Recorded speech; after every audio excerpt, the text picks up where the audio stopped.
प्रिय साथियों, नमस्कार। मैं संजू कुमारी सरोज आप सभी का सरोज संपदा चैनल पर सहृदय स्वागत करती हूँ। आज इस सेशन में हम सब यूजीसी नेट जेआरएफ 2025 की तैयारी के तहत पेपर 2 एजुकेशन टॉप क्वेश्चंस के रूप में प्रैक्टिस सेट हिंदी में जून 2019 से प्रीवियस ईयर क्वेश्चन जो 35 प्रश्नों का सेट है शॉर्ट मैराथन के रूप में साझा किया जाएगा। सेशन पर नए हैं तो kindly support, like, comment, share करें जिससे एक दूसरे का हौसला अफजाई हो सके और आत्मविश्वास के साथ सेशन साझा करते रहें। ज़्यादा देर न करते हुए प्रश्न की ओर चला जाए। प्रश्न हमारा है, ड्रीम, डिस्कवर, डिजाइन और डिलीवर का 4D मॉडल अध्यापक शिक्षा के निम्नलिखित में से किस मॉडल के लिए सबसे उपयुक्त होगा? ए, संप्रत्यय संप्राप्ति मॉडल। बी, सक्षमता आधारित मॉडल। सी, परीक्षा उन्मुख अध्यापक शिक्षा मॉडल। डी, न्याय शास्त्रीय मॉडल। सही विकल्प का चयन करना है। ABCD में क्या हो जाएगा? तो कभी कभी ये 4D जो है, ये 4D का फुल फॉर्म भी पूछा जाता है कि 4D का फुल फॉर्म क्या है। तो ये आपका हो गया ड्रीम, डिस्कवर, डिजाइन और डिलीवर। तो इस मॉडल के सबसे उपयुक्त क्या है? तो ये है आपका कॉम्पिटेंसी बेस्ड मॉडल।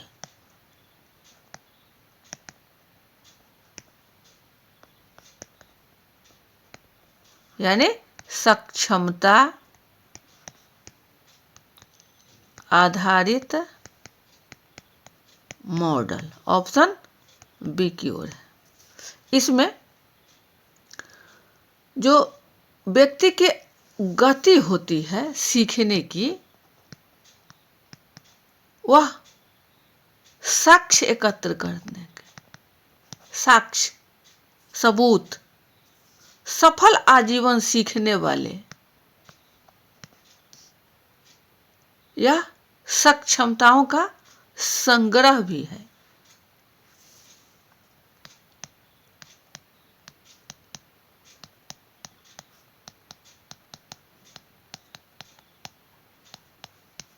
सही आंसर का मिलान देख लीजिए। यह है ऑप्शन बी।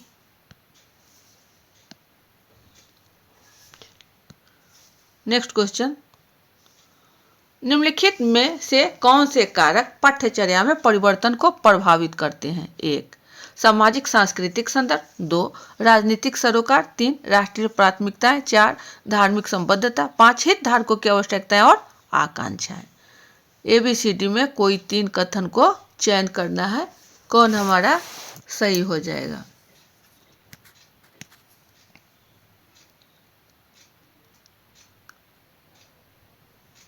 तो पाठ्यचर्या जो है परिवर्तन को प्रभावित करने के बारे में है। तो राष्ट्रीय प्राथमिकताएं, यह तो महत्वपूर्ण है। और हितधारक जो हमारे बच्चे हैं उनकी आवश्यकताएं और आकांक्षाएं, ये तो महत्वपूर्ण है। और सामाजिक सांस्कृतिक संदर्भ, यह भी आपका वाइटल पॉइंट है। यानी 1, 3 और 5, ऑप्शन बी की ओर जाएगा। राजनीतिक से क्या मतलब है? करिकुलम को चेंज करने के लिए, तो कहीं ना कहीं। और धार्मिक संबद्धता भी उपयुक्त नहीं है। सही विकल्प का मिलान देख लिया जाए। ये रहा।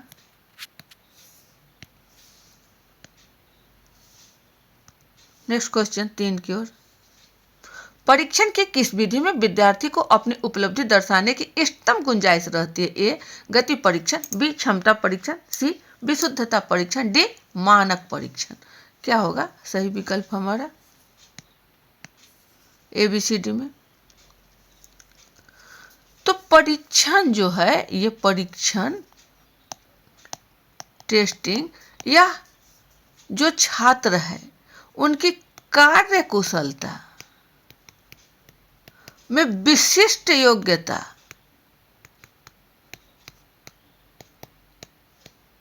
या क्षमता का मापन है।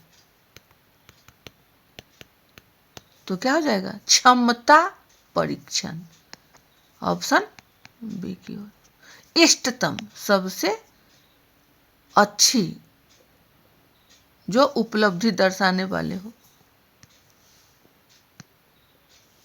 सही आंसर ऑप्शन बी।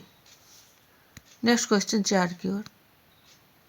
रचनावादी उपागम में अनुदेशनात्मक अभिकल्प के अंतर्गत निम्नलिखित में से किन क्रियासूचक शब्दों पर बल दिया जाता है? ए नियंत्रण, अवलोकन और माप। बी अन्वेषण, परीक्षा और व्याख्या। सी संग्रहण, विश्लेषण और पूर्वानुमान। डी वर्णन, प्रदर्शन और विकास।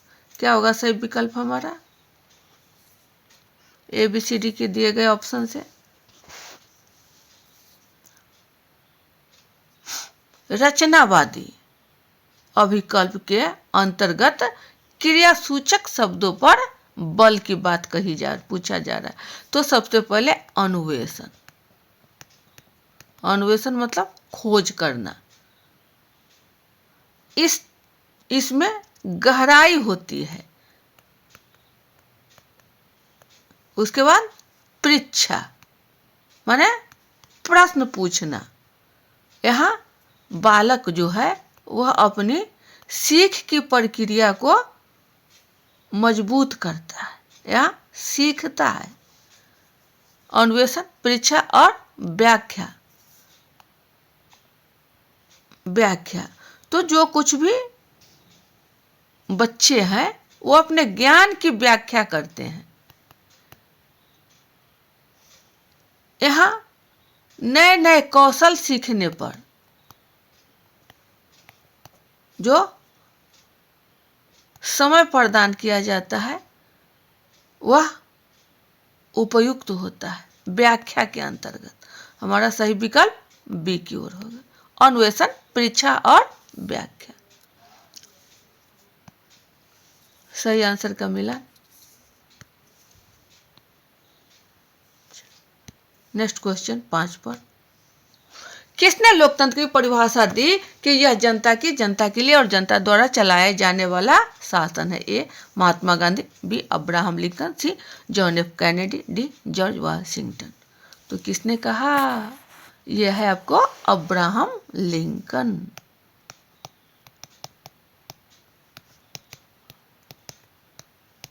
ये राष्ट्रपति, पूर्व राष्ट्रपति थे अमेरिका के, और इन्होंने ही कहा लोकतंत्र जो है वह लोगों का शासन है।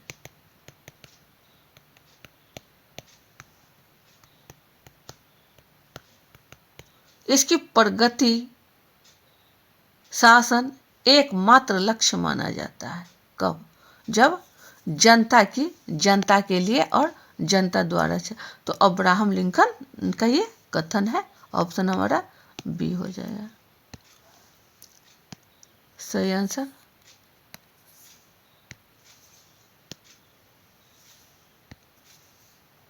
नेक्स्ट क्वेश्चन 6 पर। निम्नलिखित में से कौन से कथन पाठ्यचर्या की अवधारणा की सही व्याख्या करते हैं? 1 पाठ्यचर्या प्रश्न पत्र बनाने के लिए एक पुस्तिका है। 2 पाठ्यचर्या का अर्थ अधिगम अनुभव का प्रासंगिक समुच्चय है। 3 पाठ्यचर्या शिक्षा के उद्देश्यों के अनुरूप होनी चाहिए। 4 पाठ्यचर्या प्रविधियों का एक नेटवर्क है। 5 पाठ्यचर्या का तात्पर्य क्रियान्वितकारी और मूल्यांकन परक रणनीतियों से है। 6 पाठ्यचर्या शिक्षकों और मूल्यांकनकर्ताओं के लिए मार्गदर्शक है। ऑप्शन आपको दिया गया है ABCD में कोई 4 कथनों को चयन करना है 6 में से। तो पाठ्यचर्या जो हमारा करिकुलम है यह कहीं न कहीं सिलेबस से बड़ा होता है। सिलेबस छोटा सा रूप है, लघु रूप है, वहीं करिकुलम हमारा जो है यह बृहद रूप है। तो पाठ्यचर्या प्रश्न पत्र बनाने के लिए एक पुस्तिका है, नहीं, यह कथन गलत है। एक हमारा गलत है तो डी नहीं होगा। पाठ्यचर्या का अर्थ अधिगम अनुभव का प्रासंगिक समुच्चय है। बिल्कुल, जो भी बच्चे सीखते हैं उनके यह एक सेट है, समुच्चय है, यानी 2 सही है। 2 सही है तो बी आपका कैंसिल हो गया, क्योंकि बी में 2 नहीं है। ठीक है, अगला देखा जाए 3 पाठ्यचर्या प्रविधियों का पाठ्यचर्या शिक्षा के उद्देश्यों के अनुरूप होनी चाहिए। बिल्कुल सही बात है। पाठ्यचर्या प्रविधियों का एक नेटवर्क है, नहीं, यह गलत, यह नेटवर्क नहीं है। 4 नहीं होगा तो 4 नहीं होगा तो बच रहा है आपको, ए कैंसिल हो गया, सी हो जाएगा, ऑप्शन हमारा सी, यानी 5वां नहीं होगा और 6ठा होगा। पाठ्यचर्या का तात्पर्य क्रियान्वितकारी और मूल्यांकन परक रणनीतियों से है, यह भी सही है। 6ठा कह रहा है पाठ्यचर्या शिक्षकों और मूल्यांकनकर्ताओं के लिए मार्गदर्शक है, यह भी कथन सही है। यानी 2, 3, 5 और 6 सही मिलान देख लिया जाए, ये रहा ऑप्शन सी।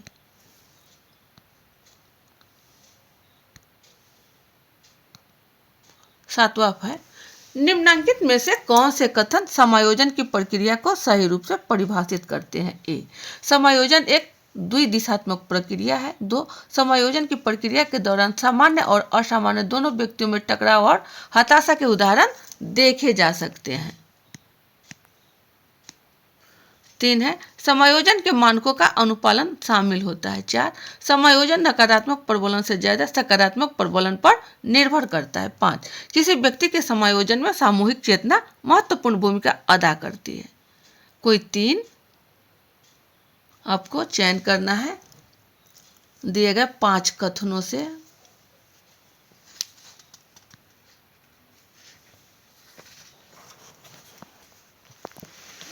क्या हो जाएगा?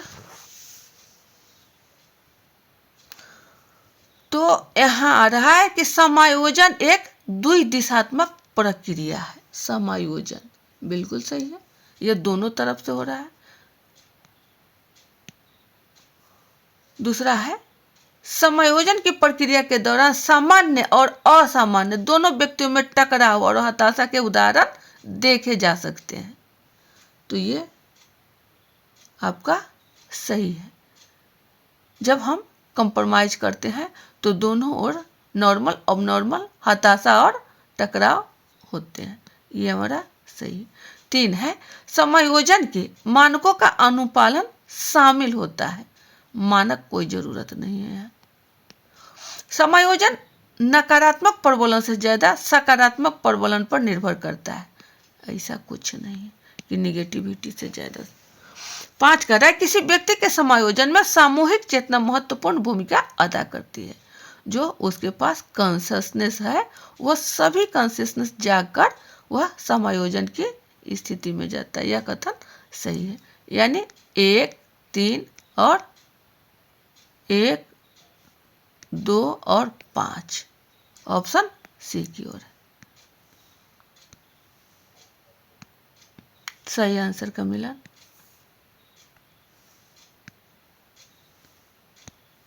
नेक्स्ट क्वेश्चन 8 पर किसी प्रभावी नेतृत्व के लिए निम्नलिखित में से कौन सा लक्षण समुच्चय सर्वाधिक उपयुक्त है? ए, ज्ञान, दर्शन और संबंध। बी, उपलब्धि, प्रेरणा, आत्मविश्वास और करिश्मा। सी, संज्ञानात्मक योग्यता, भावनात्मक परिपक्वता और लोच। डी, सृजनात्मकता, ईमानदारी और कार्य का ज्ञान। क्या होगा सही विकल्प हमारा? तो सीधा सा है यहाँ कि आपको प्रभावी नेतृत्व जिसमें लीडरशिप की योग्यता है, तो वह कुछ ऐसी कथनी बातें बोल दे, वह कुछ ऐसा शब्द निकाल दे जो एक करिश्मा दिखा दे। तो करिश्मा यहाँ होता है जो नेतृत्व करने की क्षमता रखता है, तो करिश्मा यहाँ आपको यहाँ है। उपलब्धि का प्रेरणा होता है, उसमें आत्मविश्वास होती है। ऑप्शन हमारा कहीं ना कहीं बी की ओर जाएगा, सही आंसर का मिला।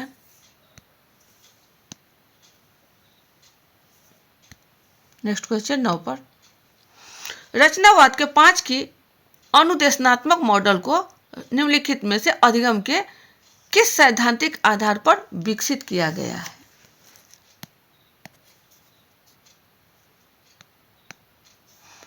ए अधिगम कक्षा के घटनाक्रम से उभरता है। बी अवबोध की ज्ञान मानसीय संरचना की खोज के माध्यम से अधिगम घटित होता है। सी अधिगम कक्षा के सामाजिक भावनात्मक परिवेश पर आधारित होता है। डी अधिगम को शिक्षक और प्रेरणा के परिणाम स्वरूप व्यवहार में बदलाव के रूप में समझा जाता है। सही विकल्प क्या हो जाएगा? ये जो रचनावाद है 5, यहाँ की नहीं ई है, ई अनुदेशनात्मक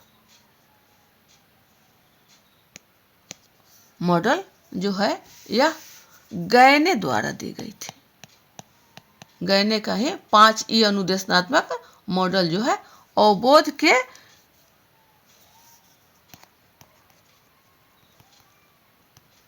ज्ञान मीमांसीय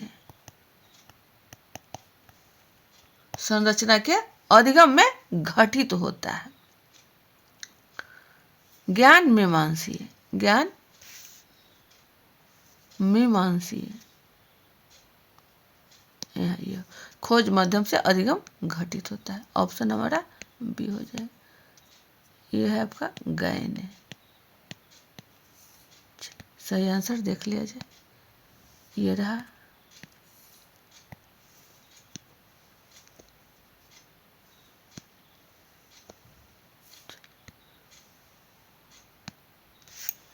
दस पे है नियंत्रण विस्तृत के सिद्धांत के अनुसार किसी अध्यापक पर्यवेक्षक द्वारा कितने अध्यापकों का प्रभाव पर्यवेक्षक हो सकता है? ए असीमित शिक्षक, बी 4 से 6 शिक्षक, सी 6 से 10 शिक्षक, डी अधिकतम 15 शिक्षक। क्या होगा सही विकल्प हमारा? तो किसी भी संगठन में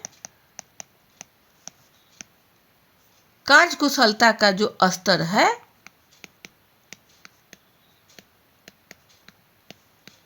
वह व्यक्ति के कार्यकरण एवं व्यवहार को संतुलित करता है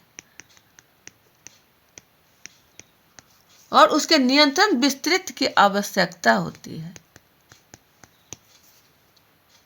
इसमें क्षेत्र पर्यवेक्षण को सत्ता का क्षेत्र कहते हैं। 4 से 6 अध्यापक पर्यवेक्षक प्रभावी पर्यवेक्षक हो सकते हैं। 4 से 6 ऑप्शन बी की ओर सही आंसर का मिलान। चलिए अगला प्रश्न 11 पर है। निम्नलिखित कथन में से वैज्ञानिक विधि के सोपानों की मुख्य विशेषताओं को पहचानिए। 1 समस्या की पहचान करना और उसे परिभाषित करना। 2 समग्र और प्रतिचयन प्रक्रिया को परिभाषित करना। 3 किसी प्रतिदर्श का चयन। 4 परिकल्पना निर्माण। 5 पदार्थ को एकत्र करना, उन्हें व्यवस्थित करना और उनका विश्लेषण। 6 प्रदत्त विश्लेषण के लिए परिप्रेक्ष्य नियत करना। 7 निष्कर्ष प्रतिपादन। 8 परिकल्पना का सत्यापन, उसे अस्वीकृत करना अथवा उसमें अशोधन करना। ये आपको कोई 5 चयन करना है। कौन हमारा सही हो जाएगा? आशोधन। चलिए तो जो वैज्ञानिक विधि है किसी भी कार्य करने के लिए, तो सबसे पहले हमारा क्या होता है, वहाँ जो समस्या की पहचान किया गया उसको डिफाइन करना, परिभाषित करना। किसको? जो हमारा समस्या है। समस्या को क्या कहते हैं? टॉपिक कहते हैं। और टॉपिक क्या होता है? यही हमारा प्रश्न होता है। तो 1 नंबर हमारा ये सबसे पहले है। 1 नंबर सबसे पहले, तो हमारा ए कैंसिल, सी कैंसिल। अब 1 के बाद देखा जाए 2 आएगा या 4 आएगा। समग्र और प्रतिचयन प्रक्रिया को परिभाषित करना। समग्र समग्र जनसंख्या पूरा, प्रतिचयन सैंपल, तो इसको अभी परिभाषित करने की आवश्यकता यहाँ नहीं है। सबसे पहले हमने टॉपिक लिया, उसके बाद हमें हाइपोथेसिस बनाना होता है, यानी परिकल्पना। PhDCAG, इसी पर हमारा कार्य। Selection of problem, hypothesis, data, यहाँ कलेक्शन ऑफ डाटा, और ये हो जाएगा आपका ए एनालिसिस, और जी हो जाएगा जनरलाइजेशन एंड कंक्लूजन। इसी के आधार पर तो एक हो गया। तो इसके बाद हमारा पी के बाद आता है एच। ये छोटा सा निमोनिक है साइंटिफिक मेथड के लिए। एच परिकल्पना है, हाइपोथेसिस है। तो परिकल्पना यहाँ आपका आ रहा है। प्रति 10 का चयन, ऐसा नहीं है, सैंपल का चयन करने के लिए हमारा क्या हो गया 4, यानी ऑप्शन कहीं ना कहीं बी की ओर जा रहा है। उसके बाद 5 है, पदार्थ को एकत्र करना, कलेक्शन करना, यही किसको, डाटा का, और उसके बाद विश्लेषण करना। फिर है 7 निष्कर्ष, कंक्लूजन, परिकल्पना का सत्यापन, उसे अस्वीकृत करना अथवा उस पर आशोधन करना, उसको टेस्टिंग करना। 8 हमारा बी सही आंसर मिलान देख लिया जाए, ये रहा सही आंसर।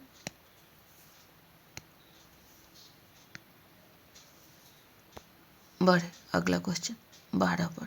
नीचे 2 सेट दिए गए हैं। सेट 1 में राजनीतिक समाजीकरण के अधिकारकों की सूची दी गई है, जबकि सेट 2 में उनकी भूमिका दी गई। सेट 1 अभिकारक, सेट 2 उनकी भूमिका।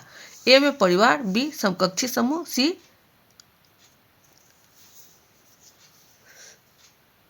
ए परिवार, बी विद्यालय, चलिए बी विद्यालय होगा, सी है समकक्षी समूह, और डी है आपका जनसंचार माध्यम। ठीक है, यहाँ सेट 2 में है उसकी भूमिका क्या है। तो परिवार जो है क्या करता है, वह सत्य की ओर शाश्वत बनाता है, उन मूल्यों को शाश्वत बनाता है, या बनाता हो जो प्राधिकरण के पक्ष में, जो अथॉरिटी के पक्ष में होते हैं। यानी ये कहीं ना कहीं हमारा 3 की ओर है, ये 3 की ओर है, तो सीधा सा है ऑप्शन हमारा सी हो जाएगा। अगले को भी देख लिया जाए, एक से संतुष्टि न होने पर कह रहा है समकक्षी समूह। तो समकक्षी यानी जो हमारे उम्र के बच्चे हैं, समवयस्क इसको भी बोल सकते हैं, समवय, समवय एक बराबर उम्र का समवयस्क।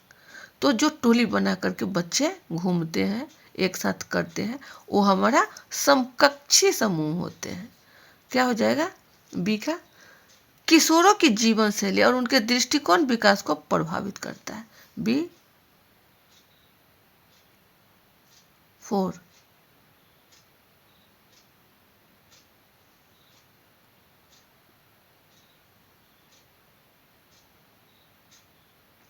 ए 3, यहाँ बी 4 होगा, है ना।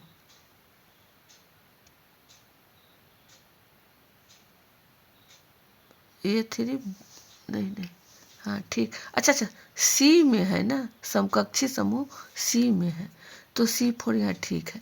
ये बी विद्यालय है आपको, तो विद्यालय क्या कह रहा है, क्या हो जाएगा वहाँ, लोकतांत्रिक प्रक्रिया को समझने के लिए अवसर प्रदान करता है। लोकतांत्रिक, वहीं पर ऊंच नीच, अच्छा खट्टा मीठा जो बच्चे को सिखाया समझाया जाता है। तो B1 ठीक है, B1।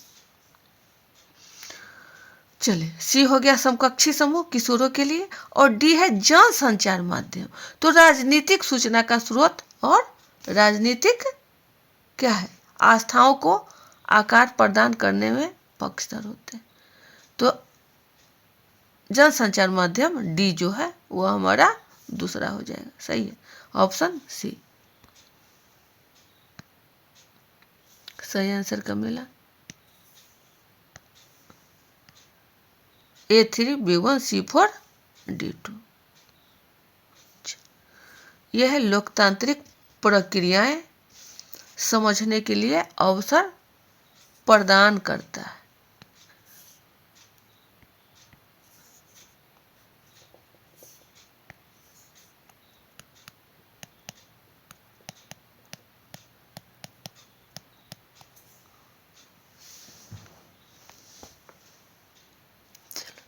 नेक्स्ट क्वेश्चन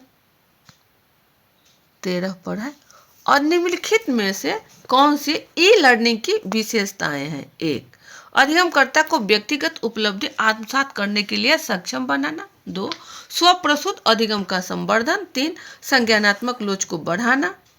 4, ज्ञान संग्रह के बहुविहित स्रोत प्रदान करना। 5, अनुभव आधारित अधिगम को बढ़ावा देना। 6, नियमित तौर पर विषय वस्तु की पूर्ति के लिए उच्च स्तरीय कवरेज के साथ शिक्षक की मदद करना। क्या हो जाएगा? ABCD में सही विकल्प कोई 4 का चयन करना है। दिए गए 6 में से ई लर्निंग की विशेषता पूछी जा रही है।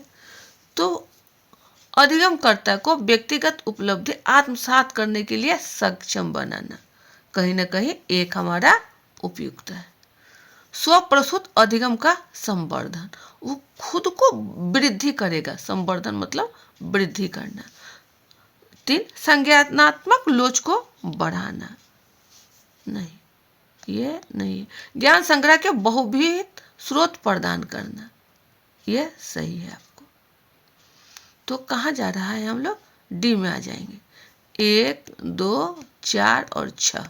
6 का रहा है नियमित तौर पर विषय वस्तु की पूर्ति के लिए उच्च स्तरीय कवरेज के साथ शिक्षक की मदद करना।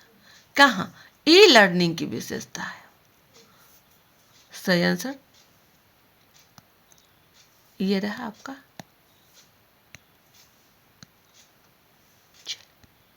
अगला प्रश्न 14 पर है। यदि कोई अध्यापक स्वयं के द्वारा आयोजित चर्चा सत्र में किसी प्रस्तुति का आयोजन और पुनः आयोजन करता है तो इसे शिक्षण कार्य के किस अवस्था से जोड़ा जाएगा? A, पूर्व सक्रिय तैयारी की अवस्था। B, पूर्व सक्रिय योजना निर्माण की अवस्था। C, अंतः क्रियात्मक अवस्था। और D, पश्च सक्रिय अवस्था। क्या होगा सही विकल्प हमारा? जो हमारे टीचर हैं वह चर्चा सत्र में एक बार आयोजन करने के बाद इसे पुनः आयोजन करते हैं तो यह अंतःक्रियात्मक अवस्था हो जाएगा कि उसे प्रश्न पूछने के लिए बार बार मौका मिलेगा, वह सुनेगा और उसका प्रश्न का उत्तर संपादित करेगा। अंतःक्रियात्मक अवस्था ऑप्शन सी की ओर है। सही आंसर का मिलान।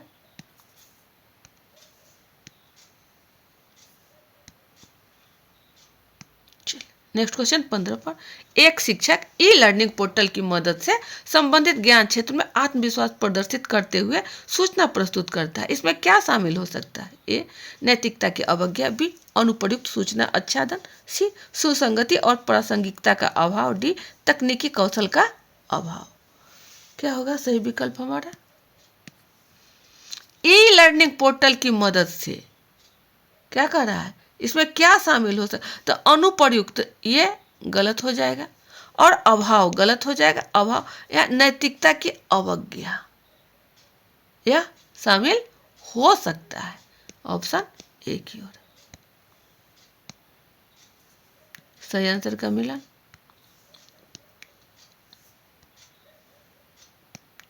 अगला प्रश्न 16 पर है।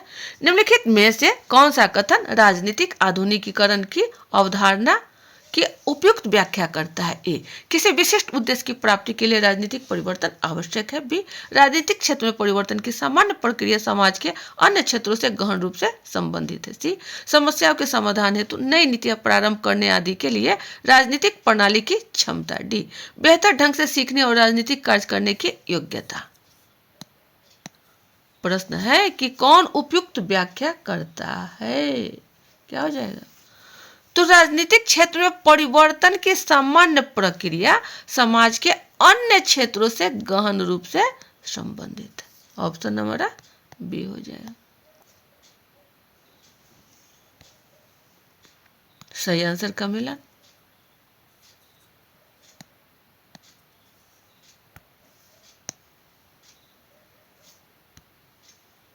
अगला प्रश्न, आईसीटी समाकलन का उद्देश्य है। ए, अधिगम परिणाम को इष्टतम बनाना। बी, अधिगम में छात्रों की भागीदारी में वृद्धि करना। सी, संसाधनों के उपयोग में मितव्ययिता को बढ़ावा देना। डी, कार्य समय की दृष्टि से शिक्षकों का कार्यभार कम करना। क्या होगा? ICT, information and communication technology. इसमें दोनों हो रहा है, इंफॉर्मेशन और कम्युनिकेशन दोनों।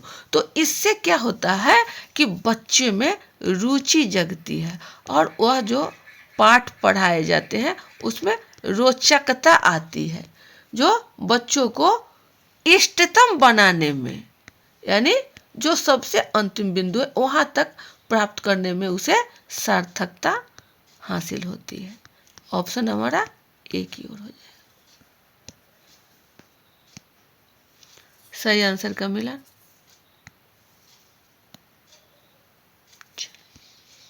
नेक्स्ट क्वेश्चन 18 की ओर।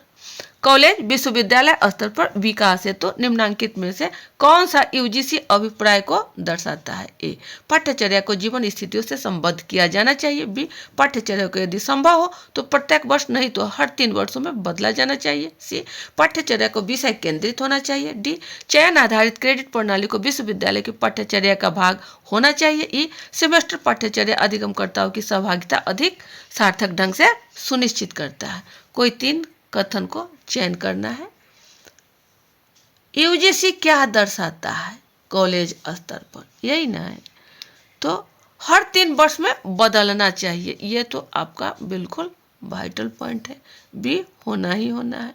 जब बी होगा तो तीसरा आपका कैंसिल हो गया। अब देखा जाए अगला कि क्रेडिट प्रणाली भी है, वह भी पाठ्यचर्या का एक हिस्सा है।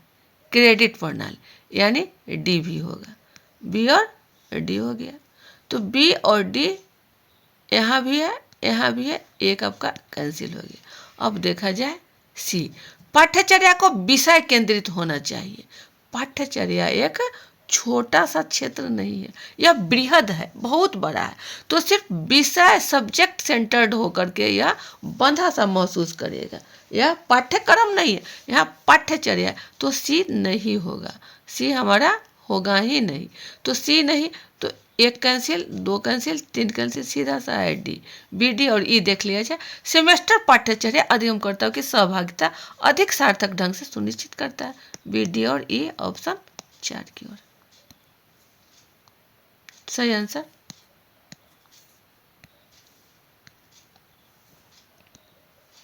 नेक्स्ट क्वेश्चन 19 पर। निम्नलिखित में से कौन सा प्रतिवर्त व्यवहार की सही परिभाषा देता है? ए, अनुगामी नतीजे के परिणाम स्वरूप बार बार अनुक्रिया होती है। बी, एक ज्ञात उद्दीपक की निश्चयात्मक अनुक्रिया होती है। सी, एक अज्ञात अथवा अनुज्ञा उद्दीपक एक अनुक्रिया का अवसर होता है। डी, उद्दीपक की प्रस्तुति के बाद अनुक्रिया रोक दी जाती है। क्या होगा? ABCD में हमारा सही विकल्प प्रतिवर्त व्यवहार की सही परिभाषा यहाँ हमारा कौन सा हो जाएगा? तो यह है आपका एक ज्ञात उद्दीपक की निश्चयात्मक अनुक्रिया होती है, जो ज्ञात है।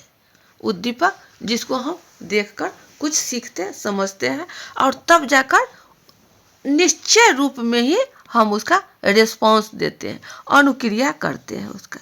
ऑप्शन हमारा बी की ओर हो जाए सही आंसर।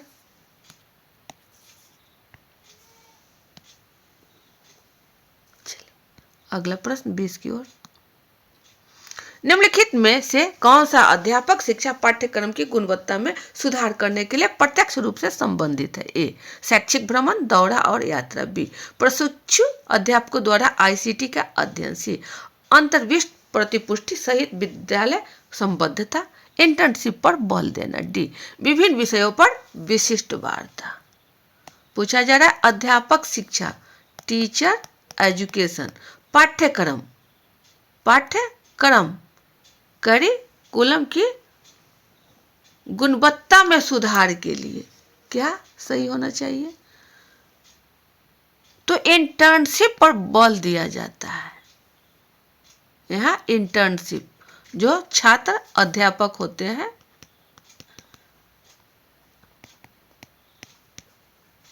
प्रतिपुष्टि सहित विद्यालय संबद्धता। ऑप्शन सी की ओर सही आंसर का मिला। चलिए अगला प्रश्न है कि किसी शोधपरक अध्ययन में 3 स्वतंत्र चरों यथा लिंग, परिवार की सामाजिक आर्थिक स्थिति और नियंत्रण की संस्थिति का प्रभाव सुनिश्चित किया जाना था। अंतराल मापने का प्रयोग करते हुए आश्रित चर का मापन किया गया। इस प्रदत्त के सामाजिक विषय के निष्पादन पर निम्नलिखित में से कौन सी सांख्यिकी प्रविधि उपयुक्त मानी जाएगी? क्या होगा? तो यहाँ 3 स्वतंत्र चर है, जबकि 2 या 2 से अधिक, मोर देन, समूह में माध्यों के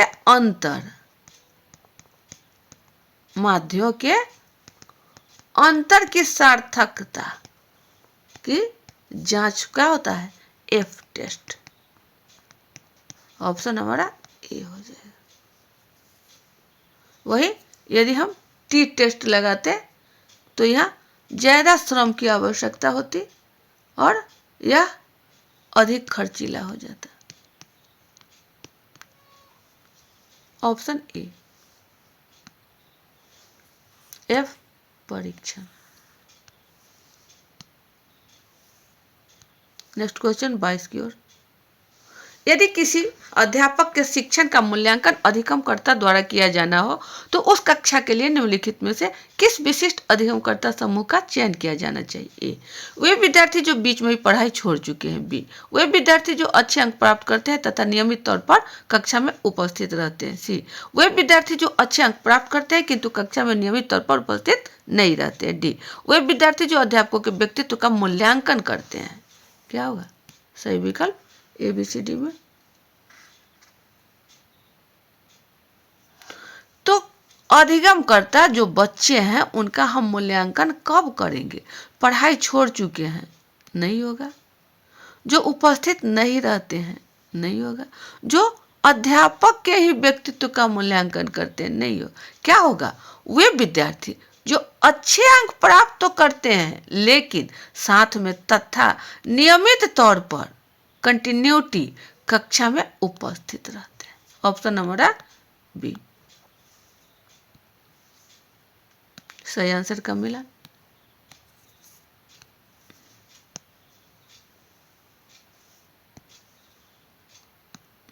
चलिए अगला प्रश्न 23। यादृच्छिक रूप से बनाए गए 2 समूह प्रयोगात्मक और नियंत्रण में एक शोधकर्ता प्राचलिक टी परीक्षण का उपयोग करने के पश्चात निम्नलिखित परिणाम प्राप्त करता है। T=3 और N=300। इस साक्ष्य के आधार पर मौलिक यथार्थपरक शोध परिकल्पना और शून्य परिकल्पना के संबंध में कौन सा निर्णय न्यायोचित होगा? ए, शून्य परिकल्पना और शोध परिकल्पना को स्वीकार करना। बी, शून्य परिकल्पना और शोध परिकल्पना को नकारना। सी, शून्य परिकल्पना की स्वीकार करना और शोध परिकल्पना की अस्वीकार करना। डी, शून्य परिकल्पना की और अस्वीकार करना और शोध परिकल्पना को स्वीकार करना। क्या होगा सही विकल्प हमारा? यहाँ और नहीं आएगा, अस्वीकार करना और यहाँ होगा। क्या होगा? तो यहाँ सीधा सा है कि टी टेस्ट, यहाँ भी आपका टी टेस्ट चल रहा है। जब यहाँ टी परीक्षण हम लोग कर रहे हैं तो शून्य परिकल्पना के संबंध में निर्णय लेना है। शून्य नल हाइपोथेसिस,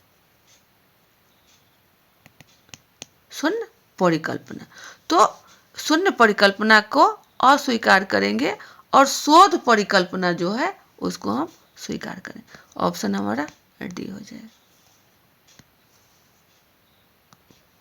सही आंसर का मिला।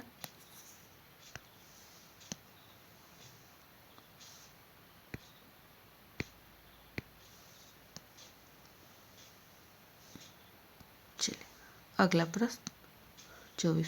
फ्लैंडर्स के अंतःक्रिया विश्लेषण में निम्नलिखित में से किसे अप्रत्यक्षता का संकेतक माना जाता है? 1, व्याख्या देना। 2, निर्देश देना। 3, भावना स्वीकृति। 4, प्रशंसा या प्रोत्साहन। 5, प्राधिकार की आलोचना करना या उसे न्यायोचित ठहराना। 6, विद्यार्थियों के विचार का उपयोग। क्या होगा हमारा? तो फ्लैंडर्स ने ही जो अंतःक्रिया विश्लेषण किया वह अप्रत्यक्षता का संकेतक माना जाता है। तो यहाँ 2 प्रकार की बातें सामने आती है। एक है आपका भावना स्वीकृति और दूसरा है प्रशंसा एवं प्रोत्साहन। ये दोनों कार्य कर रहा है। और एक और वाइटल है जो हमारा छात्र है, उनका विचार।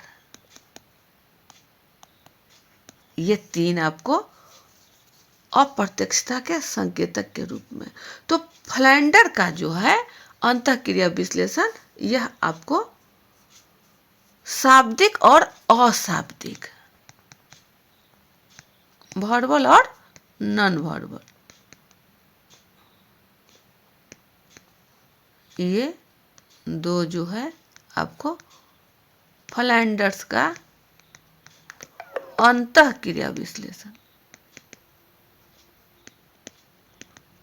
फ्लैंडर्स का अंतःक्रिया, शाब्दिक और अशाब्दिक। शाब्दिक यहाँ जो हम कुछ बोलते हैं, कथन, या जो हमारा छात्र है उसका कथन, या यहाँ हम मौन है, मौन भी हमारा चलेगा।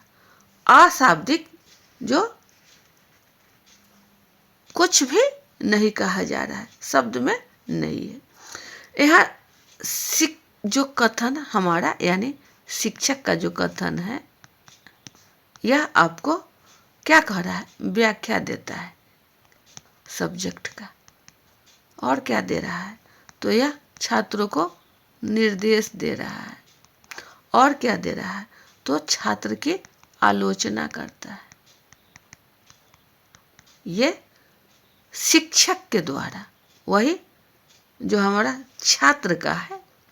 ये दूसरा कलर देख लिया जाए, अच्छा लगे।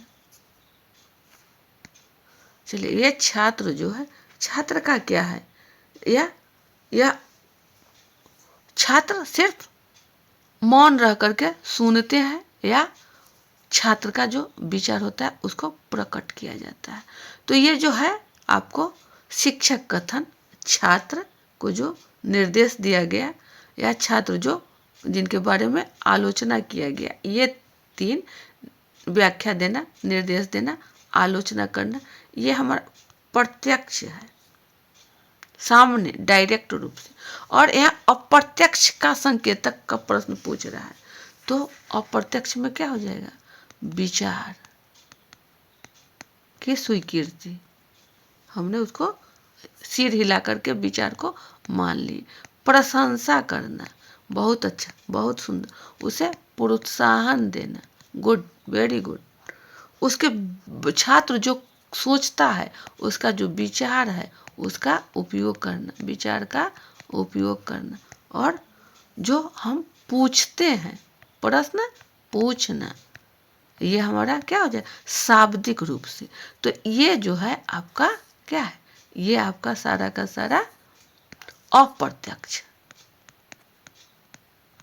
ये इनडायरेक्ट रूप, और ये हमारा ये आपको पूछा जाता है, इसको ध्यान में रखेंगे। बहुत ही इम्पोर्टेंट ये प्रश्न है, इसे बार बार पूछा ही जाता है प्राय। तो क्या हो जाएगा हमारा, भावना की स्वीकृति, बिल्कुल सही है। कौन, अप्रत्यक्ष के लिए है, प्रशंसा या प्रोत्साहन, बिल्कुल सही है। और प्राधिकार की आलोचना करना या न्यायोचित ठहराना, तो आलोचना यहाँ क्या यह है, तो ये डायरेक्ट में ये नहीं होगा। विद्यार्थी के विचार का उपयोग, तो यहाँ उपयोग है, यानी 6, ये भी हो जाएगा। ये 5 नहीं होगा, 3, 4, 6, ऑप्शन सी की ओर सही आंसर का मिला।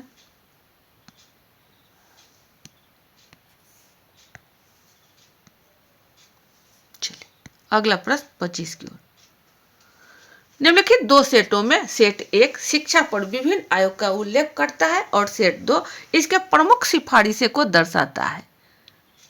सेट 1 में है आयोग और सेट 2 में है उसका कार्य, यानी सिफारिश।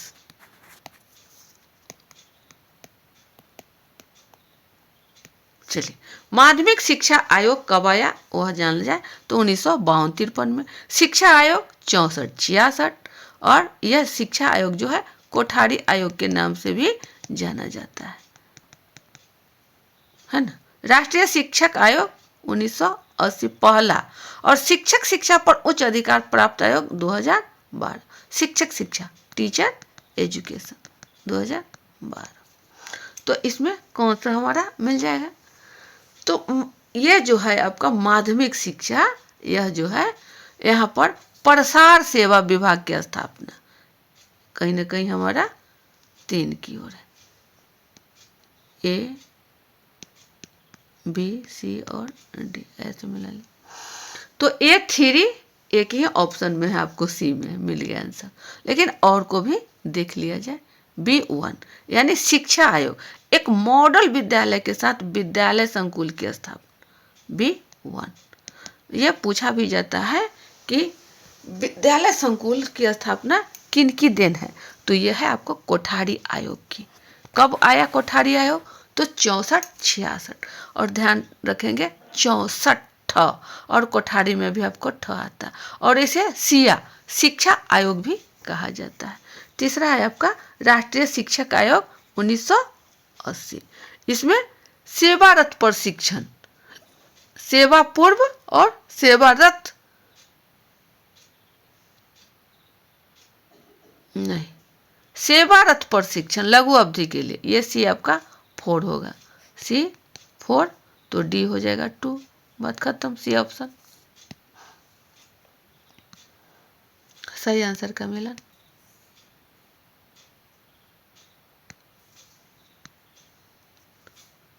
अगला प्रश्न 26, निम्नलिखित समूह में सेट 1 पियाजे द्वारा प्रदत्त संज्ञानात्मक विकास के चरणों का उल्लेख करता है, और सेट 2 में विशिष्ट संज्ञानात्मक विशेषताएं हैं। सेट 1 संज्ञानात्मक विकास की अवस्था, सेट 2 विशिष्ट संज्ञानात्मक विशेषताएं। ए संवेदी गत्यात्मक अवस्था, बी पूर्व संक्रियात्मक अवस्था, सी मूर्त संक्रियात्मक अवस्था, डी रूप संक्रियात्मक अवस्था या औपचारिक संक्रिया अवस्था।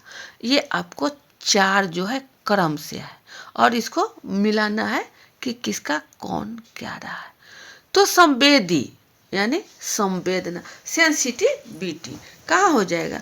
वस्तु को छूने से, उसको पकड़ने से। तो वस्तु अस्थैर्यता, ये हमारा क्या हो जाएगा? तीसरा में आ जाएगा, वस्तु अस्थैर्यता। तो A3 आपको ऑप्शन ए की ओर है। और भी को देख लिया जाए, पूर्व संक्रियात्मक अवस्था, पूर्व यानी पारगमनात्मक, यहाँ पार होगा, पारगमनात्मक तर्कना। B2 मूर्त, जिसको हम सामने देख रहे हैं, मूर्त संक्रियात्मक अवस्था, इसमें क्या हो जाता है? प्रतिलोमता। और रूप, रूप संक्रियात्मक अवस्था या औपचारिक फॉर्मल, यह आपका आ जाएगा किसी चीज को कल्पना करना, परिकल्पना, निर्माण और इसका टेस्टिंग भी।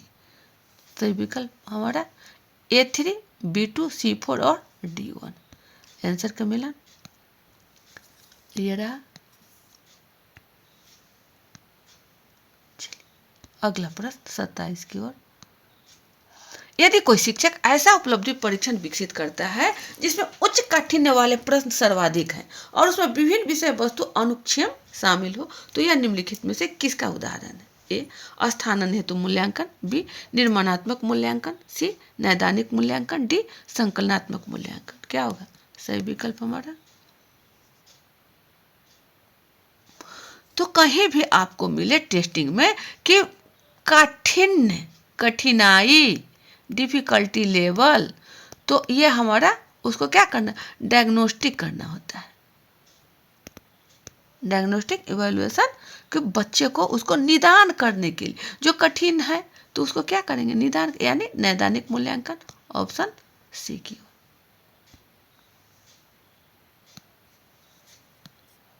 सही आंसर का मिला।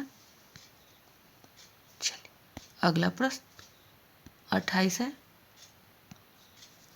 निम्नलिखित क्षेत्रों में से किस क्षेत्र में सावित्रीबाई फुले का अत्यधिक योगदान है? ए अनुसूचित जाति का उत्थान, बी गरीब लोगों का पुनर्वासन, सी महिला शिक्षा, डी झुग्गी में रहने वाले बच्चों की शिक्षा।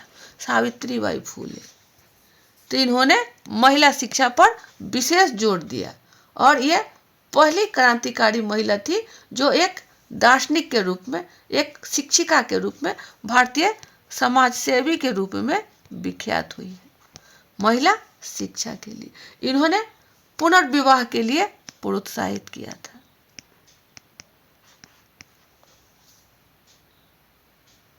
किसको? विधवाओं को। ऑप्शन सी हमारा सही हो। सही आंसर महिला शिक्षा।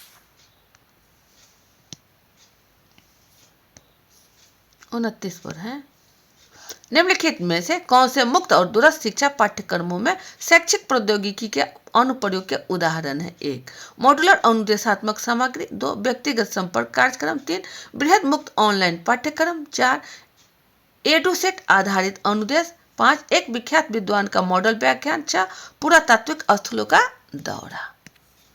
ये एडुसेट हो जाएगा। क्या होगा? 29 का सही कोई 3 चयन करना है।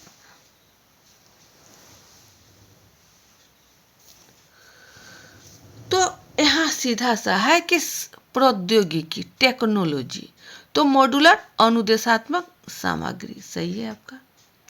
व्यक्तिगत से थोड़े ये होने को है नहीं। और बृहद मुक्त ऑनलाइन पाठ्यक्रम, मुक्त मैसिव ऑनलाइन ओपन कोर्स, यह भी आपका सही है। यानी 1 सही है, 3 सही है, तो सीधा सा है ऑप्शन ए की ओर।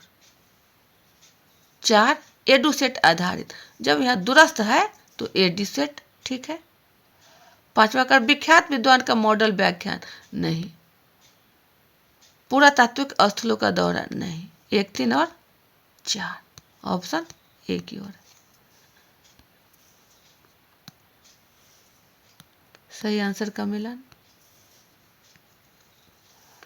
अगला प्रश्न 30 की ओर। जैन दर्शन में परोक्ष ज्ञान है।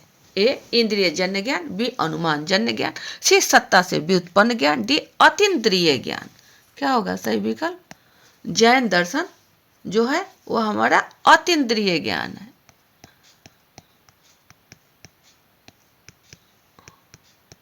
यह अतीन्द्रिय मतलब एक्स्ट्रा ऑर्डिनरी सेंस को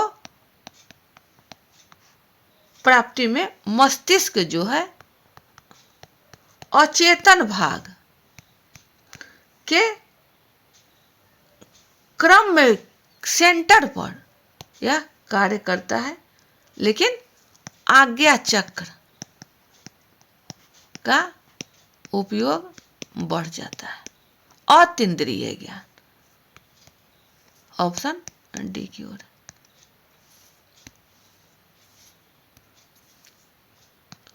सही आंसर का मिलान। अगला प्रश्न 31 की ओर। ऑनलाइन पुस्तकालय के प्रभावी उपयोग में निम्नलिखित में से कौन सा गुणवत्ता के लिए संभाविता खतरा उत्पन्न करता है? ए ऑनलाइन सामग्री संग्रह की अनुपलब्धता, बी ई पोर्टफोलियो की अनुपलब्धता, सी गुणवत्तापूर्ण पुस्तकालय अध्यक्ष की कमी, डी प्रयोक्ता के तकनीकी कौशल का अभाव। क्या होगा सही विकल्प हमारा? ऑनलाइन पुस्तकालय जो लाइब्रेरी हमारा है उसमें गुणवत्ता की संभावना का खतरा पूछा जा रहा है कि क्या है, तो प्रयोक्ता के तकनीकी कौशल का अभाव। चूंकि यहाँ ऑनलाइन कर रहा है तो यहाँ टेक्निकल नॉलेज की कमी। ऑप्शन डी सही आंसर का मिलान।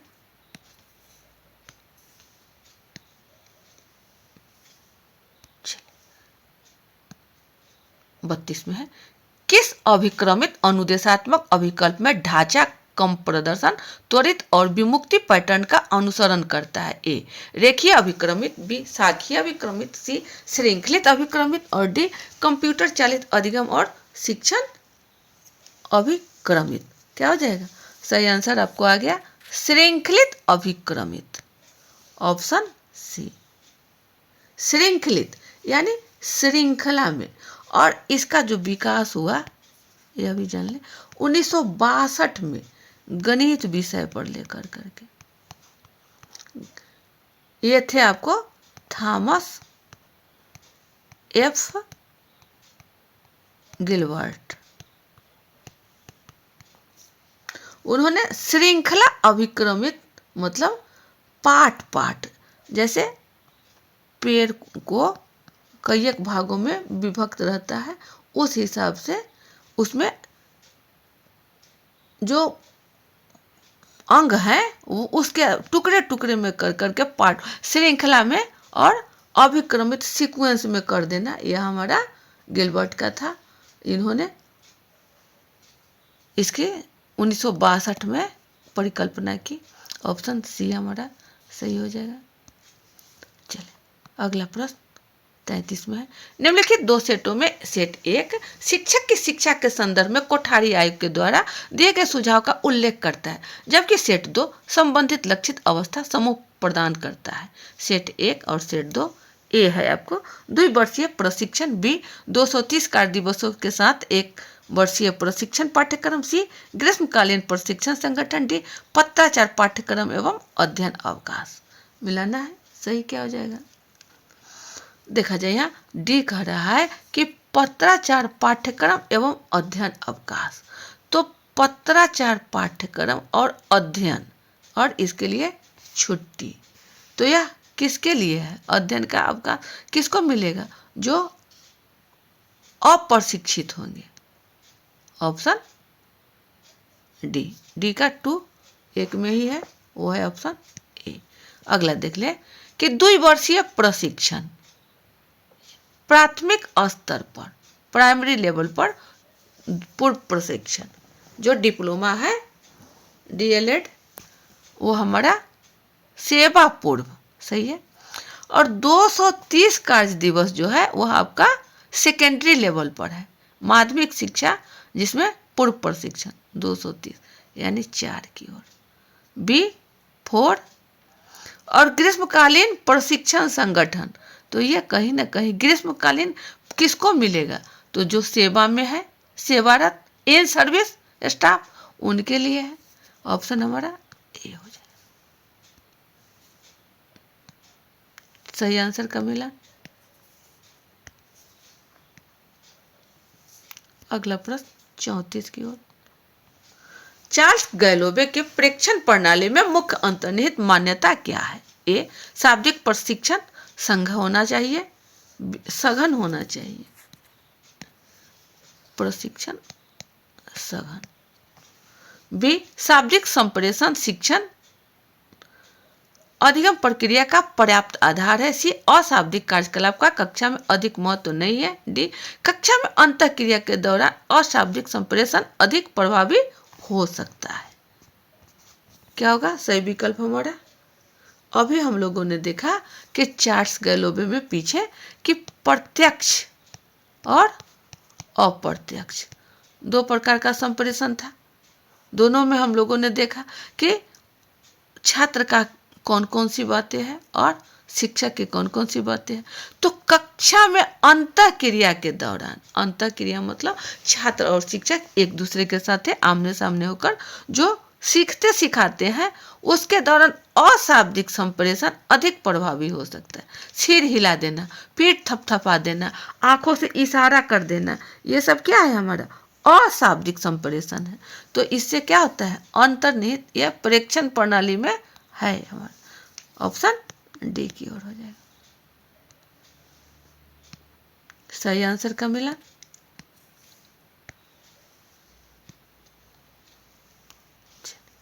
अगला प्रश्न 35 है, निम्नलिखित में से कौन से आईसीटी समाकलित रणनीति दर्शाते हैं? ए उत्प्रेक्षित शिक्षण अधिगम, बी मिश्रित शिक्षण अधिगम, सी एडुसेट आधारित शिक्षण अधिगम, डी 4 है वीडियो कॉन्फ्रेंसिंग, 5 सहयोगात्मक शिक्षण अधिगम और 6 समकक्ष अनुशिक्षण। क्या होगा हमारा सही विकल्प? ICT information and communication technology, इससे संदर्भित कौन हमारा सही होगा? तो उत्प्रेक्षित शिक्षण अधिगम सही है। मिश्रित शिक्षण, मिश्रित मतलब यह जो हमारा ट्रेडिशनल है, जो हमारा भी चल रहा है और उसमें इलेक्ट्रॉनिक का भी हो, तो ये हो गया मिश्रित। और एडू सेट, ये तो होना ही होना है। एडू सेट वीडियो कॉन्फ्रेंसिंग, ये स्पष्ट है कि हमारा आईसीटी लेवल पर है। तो 1 2 3 और 4। सहयोगात्मक शिक्षण, ये हमारा ऑफलाइन हो रहा है, तो ये नहीं होगा। समकक्ष अनुशिक्षण, जो हम बच्चों के बीच सीखते हैं, तो ये भी हमारा ऑफलाइन हो रहा है। ये आईसीटी का प्रयोग यहाँ इन दोनों में नहीं हो रहा है। 1 2 3 4 ऑप्शन हमारा डी की हो रहा है। ये है आपका सही आंसर ऑप्शन डी। तो ये थे आपके कुछ चुनिंदा महत्वपूर्ण प्रश्न जो जून 2019 में पूछे गए थे। ये प्रश्न बहुत ही महत्वपूर्ण है। इन सारे प्रश्नों को ही प्रश्न से उत्तर और उत्तर से प्रश्न में समाहित कर एनटीए द्वारा पूछा जाता है। इसे बारीकी से समझें। सेशन पर नए थे तो इसे सपोर्ट, लाइक, कमेंट, शेयर करें और वीडियो को आत्मसात करें। ज़्यादा लंबा न बने। अब यही सेशन को वाइंड अप किया जाता है। अगले सेशन में पुनः अच्छे प्रश्नों को लेकर उपस्थित होंगे। तब तक के लिए जय हिंद, वंदे मातरम।